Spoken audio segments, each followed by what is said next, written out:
Voilà, bonjour à tous, je suis Henri Navalone. Alors j'ai une question, il me semble l'avoir déjà traité dans une vidéo un peu ancienne, qu'on pourrait résumer de la façon suivante. Quel est le sens de l'existence humaine? Quel est le but? À quoi ça sert tout ça? Mais qu'est-ce qu'on fait ici, bon sang de bonsoir? Voilà. Alors déjà, il n'y a pas grand monde qui se pose la question. C'est-à-dire que la plupart des individus sont régis par les automatismes et en fait, ils sont régis par l'inconscient. Et l'inconscient, qu'est-ce que c'est? C'est l'énergie de vie qui anime le corps et qui fait que les gens poursuivent des objectifs sans vraiment se poser les questions métaphysiques qui sont derrière à la fois les décisions du mental et les grands mouvements de la vie. Alors, cette question, donc, très peu de gens se la posent, et quand on se la pose, peut-être qu'il n'y a pas grand monde qui se la pose, parce que quand on se la pose, ce n'est pas facile d'avoir les réponses, comprenez-vous? Alors, il vaut peut-être mieux occulter. Alors, je pense que l'angle de vision fondamentale est celui de l'évolution. C'est-à-dire que l'idée, c'est que le but de l'existence humaine, c'est l'évolution. L'évolution, c'est la faculté qu'ont toutes les formes de vie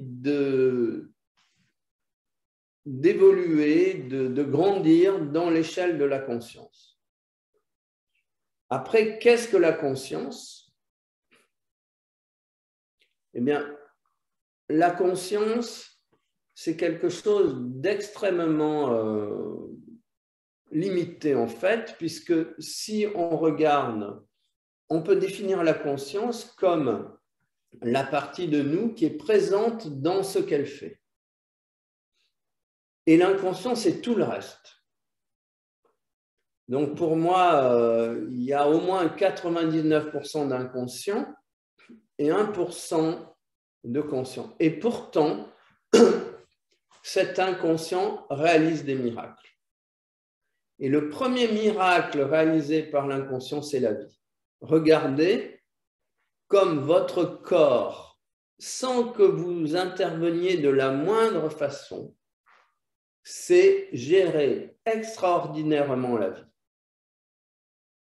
Et donc, peut-être que le conscient, c'est uniquement la capacité que nous avons à nous émerveiller des capacités que la vie a placées dans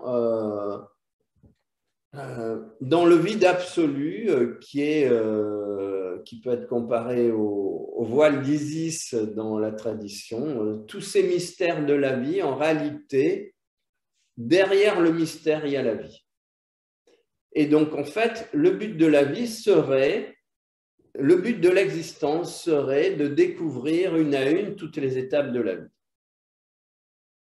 Et alors là, ça devient quelque chose de magnifique parce que on a la possibilité de chercher la vie à l'extérieur, mais par définition, elle est aussi en nous, puisque elle occupe 99, elle occupe tout l'espace de réunion entre le conscient et l'inconscient, et que donc, de cette façon,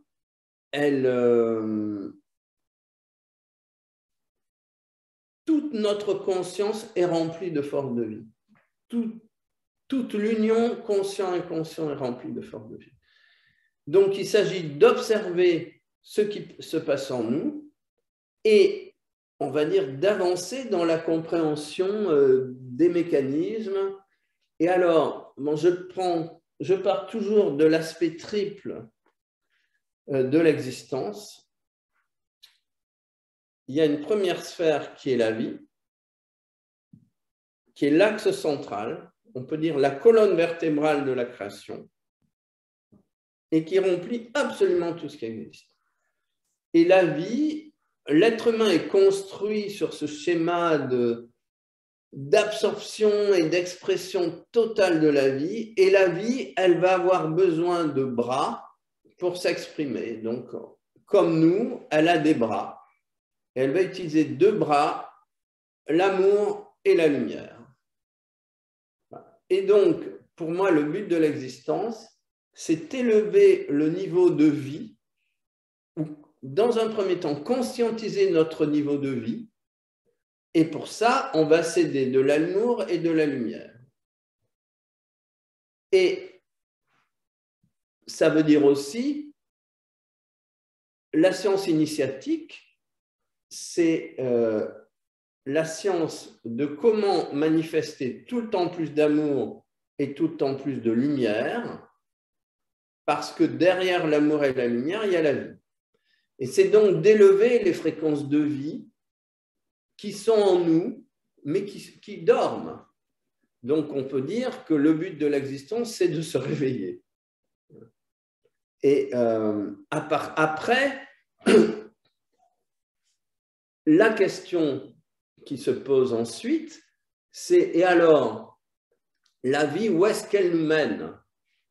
D'accord, tout est vivant, tout est plein de vie, la vie a tout un tas de degrés et elle se sert de l'amour et de la lumière pour s'exprimer.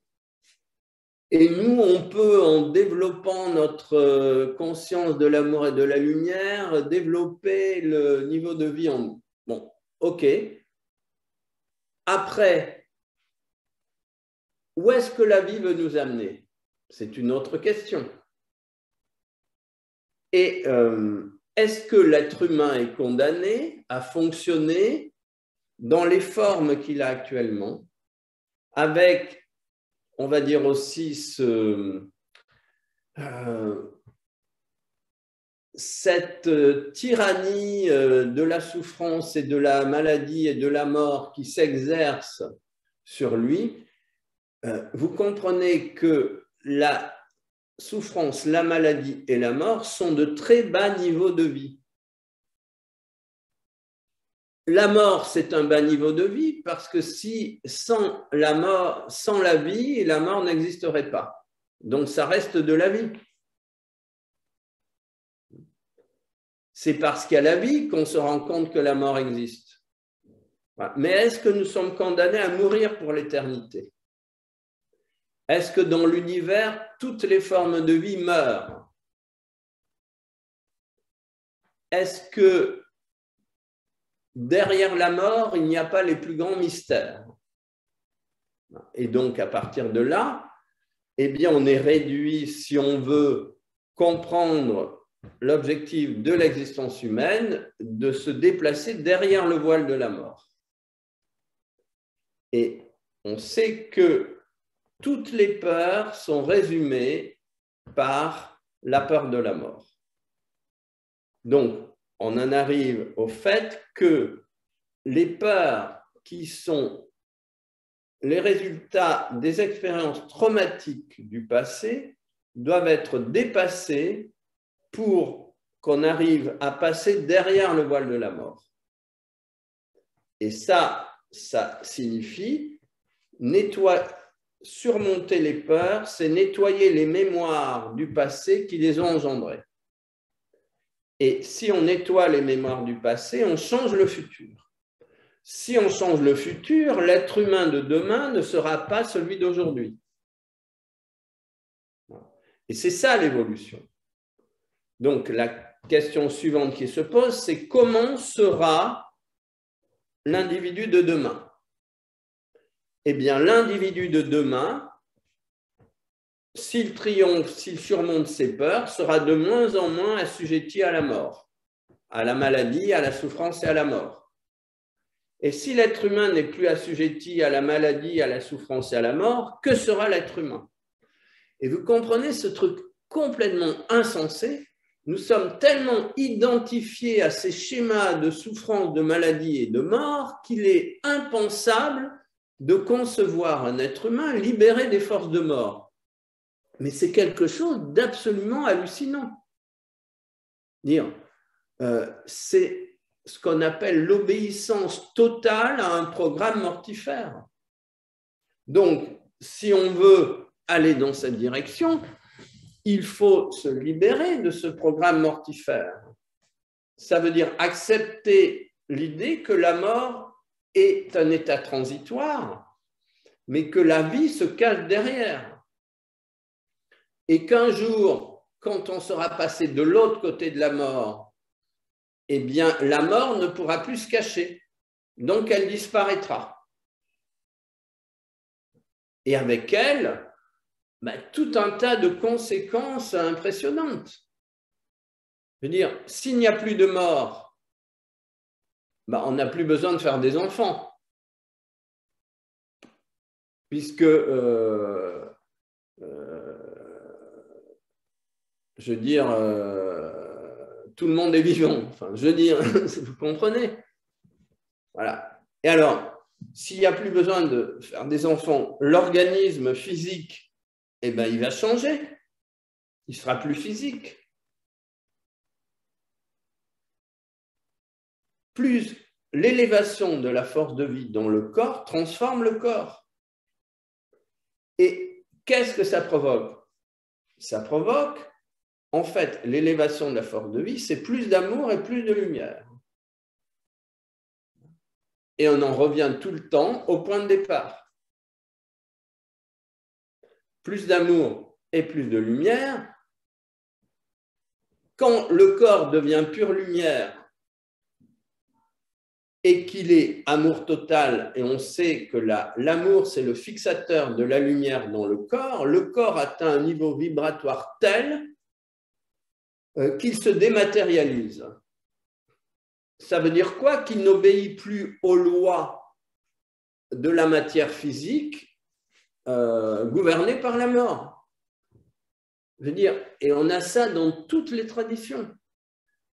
Toutes les traditions font état d'êtres exceptionnels qui, à un certain moment, disparaissent. Et c'est jamais le petit cuidam du coin stupide et qui est dans la colère, dans la rancœur, dans le dénigrement des autres. C'est toujours des êtres d'exception dont nous avons gardé la trace dans l'histoire, tellement ils étaient magnifiques. Et alors, à ce moment-là, et on dit qu'ils disparaissent du monde visible sur un chariot de feu. Et le chariot de feu, dans la tradition, ça s'appelle Merkaba.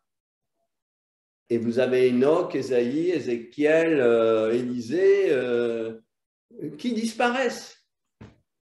Et dans les écoles indiennes, il y a plein dans toutes les écoles, il est fait, enfin, du moins ce que moi j'ai eu la chance d'aborder, il est fait état que certains êtres d'exception, qui sont en général les maîtres des lignées des maîtres de ces écoles-là, ont fait pareil. Ce n'est pas, on va dire, un phénomène exclusif de la chrétienté ou de l'Occident. Et vous avez un événement extraordinaire, je crois, au IXe siècle, à Palenque, au Mexique, dans le Yucatan, un groupe extrêmement important d'êtres humains, dirigé par Pakal Votan, qui était le roi de ce groupe-là, et qui étaient considérés comme des envoyés galactiques, disparaissent du jour au lendemain, il n'y a plus personne. Alors, est-ce que le but sera toujours d'ascensionner dans la lumière? Et après, la question, c'est où ils vont, ces gens-là? C'est bien beau de s'en aller, mais où va-t-on? Et ça, ce sont des choses qui ne sont jamais, qui sont rarement abordées. Si vous voulez, dans notre tube pranique, il y a la Lune. Au-delà de la Lune, il y a le Soleil. Au-delà du Soleil, il y a les étoiles et il y a la conscience de l'univers qui est dans notre tube pranique. Et nous, nous sommes dans notre tube pranique, mais le tube pranique est en nous aussi. Voilà, donc il n'y a aucune séparation entre les énergies de l'univers et l'être humain. Hermès Trismégisте disait tout ce qui est en bas est comme ce qui est en haut et inversement. Et ça, c'est la clé de l'hermétisme. C'est un résumé tellement fantastique de la connaissance. Voilà, donc, alors vous comprenez que dans ces processus d'ascension, eh bien, qu'est-ce qui se passe? L'être humain, au moment de la mort, il se retrouve dans un grand tunnel qui est son tube pranique. C'est pour ça qu'on nettoie le tube pranique, évidemment. Et il y a plein d'étapes jusqu'à ce qu'il arrive sur la Lune. Et il arrive donc dans un premier temps sur le côté de la Lune tourné vers la Terre. Voilà. Et là, sur la face de la Lune tournée vers la Terre, c'est là que sont nettoyés tous les résidus émotionnels non nettoyés du vivant de la personne. Et si vous voulez, ça c'est la clé de la réincarnation. Si vous n'avez pas nettoyé de votre vivant, eh ben vous le faites post-mortem et vous retournez sur la Terre. Bang, et voilà, et c'est le grand cycle. Par contre, si vous arrivez dans le soleil, je veux dire, sur la face de la Lune tournée vers la Terre, vous avez symboliquement la déesse Maat et Anubis derrière qui dit « mets ton cœur sur un plateau de la balance et sur l'autre côté, il y a la plume. » Voilà. Et si le cœur ne fait pas basculer le plateau là où il est posé, ça veut dire quoi? Ça veut dire que vous avez nettoyé vos mémoires, que vous arrivez sur la Lune en ayant fait le travail qui est demandé de faire à tout être humain. C'est-à-dire retourner dans le ciel, dans l'état de nettoyage absolu avec lequel nous sommes arrivés, avec le cœur d'enfant. Voilà. Mais avec la conscience d'avoir acquis, d'avoir travaillé et d'avoir fixé en soi ce niveau de conscience. Voilà. Et à ce moment-là, eh bien, les gardiens du seuil qui sont représentés par Maat, Anubis et Yatot aussi chez les Égyptiens, ben, ils vous laissent passer. Et vous allez de l'autre côté de la Lune où l'ascenseur vous propulse vers le Soleil. Voilà.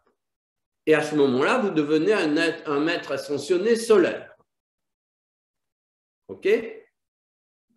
Et c'est là que vont tous ceux qui, dans le passé, ont activé leur Merkaba, ont élevé à ce point leur niveau vibratoire cellulaire, ont éveillé à ce point l'amour et la lumière en eux que, eh bien, la matière, ils ont révélé la matière à la puissance qu'elle révèle.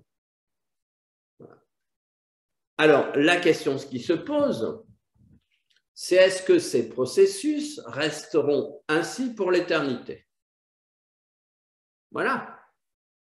Et alors, un certain nombre d'êtres spirituels élevés, comme Sri Aurobindo et Mère, disent pas du tout, ça ne va pas continuer comme ça pour l'éternité. C'est-à-dire qu'il y a un moment où l'activation de l'amour et de la lumière dans le corps ne va plus entraîner la montée du corps vers les étoiles, mais va amener la descente des étoiles sur la Terre. Renversement total des processus. Et quand la lumière des étoiles va descendre sur la Terre, c'est là que la planète va s'illuminer. Donc, il y a un moment dans l'évolution où les choses basculent. C'est comme un fruit qui est suffisamment mûr pour que les processus libérant la vie à l'intérieur de lui au travers des semences puissent se mettre en place et les semences tombent au sol et de nouvelles possibilités se mettent en place. Voilà. Donc, et encore une fois, Sri Aurobindo et Mer, par exemple, disent que c'est maintenant. Nous sommes, en anglais, on dit at a turning point, un point charnière, un point de bascule. Et peut-être que c'est une illusion. Je ne sais pas. Mais je trouve que c'est une illusion pour moi, nous avons besoin d'idéal. Je ne peux pas concevoir une vie centrée sur la répétition éternelle des mêmes processus. Je trouve ça, c'est exactement comme Charlie Chaplin dans les temps modernes. Les êtres humains ne se rendent pas compte qu'ils font tout ça. Et que d'une vie à l'autre, ils remontent les écrous dans une usine. Ça n'a aucun sens. Mais si on n'a pas l'idéal d'autre chose, comment est-ce que cette autre chose pourra arriver? Donc, il s'agit maintenant de réveiller l'idéal de notre niveau de conscience, d'autres possibilités pour non seulement pour l'individu, mais pour le collectif humain et pour les corps célestes humains, et pour les corps célestes pas humains, enfin bref, les corps célestes de tous ordres. Et c'est d'une simplicité extraordinaire, c'est plus d'amour et plus de lumière, libère des niveaux de vie supérieurs. C'est d'une simplicité absolue. Il n'y a pas besoin d'avoir fait bac plus 1000 pour comprendre ça. Et alors, qu'est-ce que c'est qu'un idéal? C'est inscrire sa conscience dans des archétypes qui sont déjà inscrits dans le ciel et qui n'attendent qu'une chose, c'est qu'on les appelle pour qu'ils puissent descendre. Voilà. Et depuis le début de ce stage, on parle de ça. Nous ne créons rien, nous ne faisons que faire descendre des idées. Eh bien, il y a d'autres idées qu'on peut faire descendre qui ne sont plus des idées d'artistes exprimant, on va dire, des canons collectifs au travers d'une œuvre individuelle, mais il y a des idées qui consistent à faire descendre une puissance de transformation collective vertigineuse sur la totalité de la conscience individuelle collective et des supports de cette conscience, en l'occurrence, cette planète et tout le système solaire, parce que tout est lié. Donc, comprenez que une planète, enfin un soleil, c'est une cellule d'une galaxie. Voilà. Et je veux dire, un soleil, c'est une cellule d'une galaxie. Et une planète, c'est des électrons qui tournent autour à l'intérieur de cette cellule. Voilà. Moi, si je suis la galaxie, j'ai qu'une envie, surtout dans la conscience solaire, c'est de faire du bien à cette partie de moi. Et c'est ce que nous sommes invités à faire tous, faire du bien à toutes les parties de nous qui nous composent.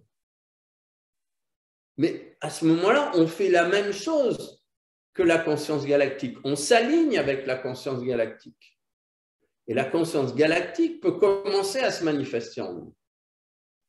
Et si on sort, on va dire, de l'évolution individuelle et qu'on entre dans l'exigence d'une évolution collective, parce que si on vit, si on est illuminé dans un monde de fous, eh ben, je veux dire, inutile de vous dire que ce n'est pas agréable.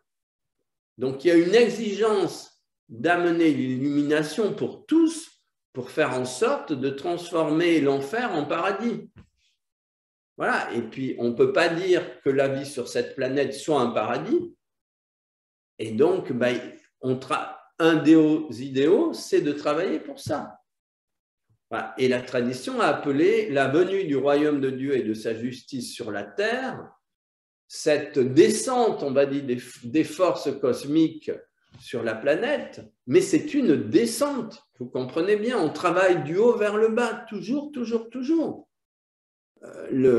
La venue du royaume de Dieu et de sa justice sur la terre, ce n'est pas la terre qui se met à gravir, à monter une corde pour essayer d'atteindre le ciel. Ça n'a aucun sens. On travaille de haut en bas. Voilà. Et alors, après, je comprends très, très bien que des gens se disent il est complètement fou celui-là.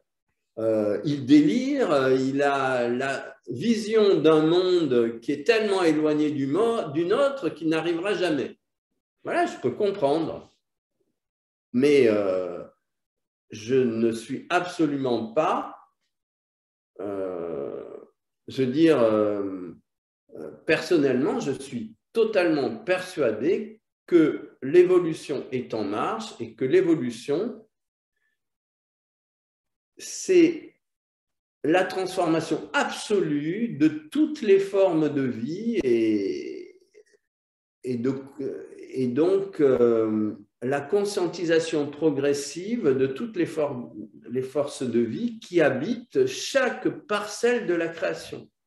Et à ce moment-là, il y a un moment où vous devenez un avec le tout. Et vous comprenez que quand vous devenez un avec le tout, vous n'avez plus rien à voir avec le petit être humain transi de peur qui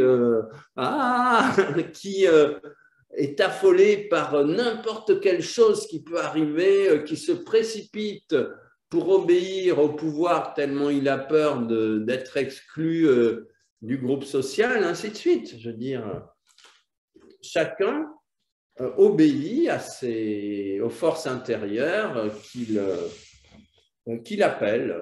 Voilà.